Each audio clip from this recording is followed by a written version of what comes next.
today we're back with Scott Nelson Archer. The subject we want to address today is group disability. A lot of physicians are part of a relatively large practice, and they may have some group disability coverage, and of course they feel like they're taken care of. What do you look for when you're reviewing the group policy and then sharing with the physician your concerns? Well, Davey, there's actually a couple of things that you try to look at in these contracts, outside of all the normal functionality of them, but you really look at the definition. And I know we all do, we harp on the fact you need an own occupation contract.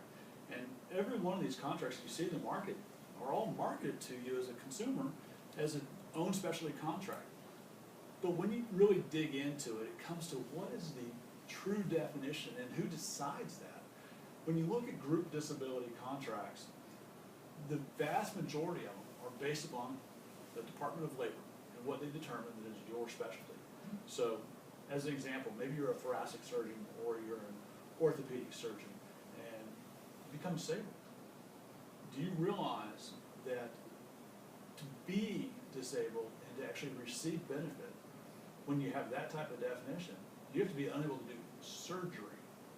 Now, surgery is a huge, broad section, which could be general surgeon.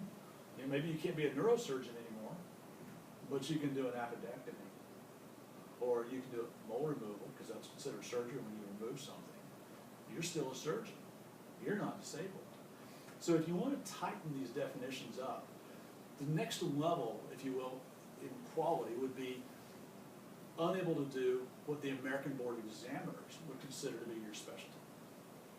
The Department of Labor, about 35 specialties across all medical people. American Board of Examiners is about 185 specialties, so a lot more precise.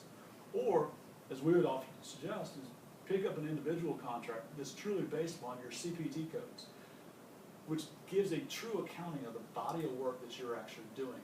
You might be an ophthalmologist that specializes in retina, and you're getting 85% of your work from doing that procedure. But you spend only 55% of your time doing that, because the rest of it, you're consulting with people.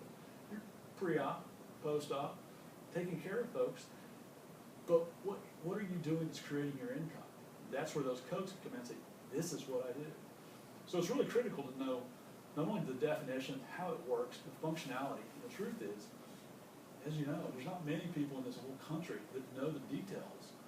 And working with somebody who knows how these things function is just critical. So your job is to review the contract, dig it out. If we don't have the appropriate contract, get us the appropriate contract. That's correct. Okay. All right. Scott, thank you. Yeah.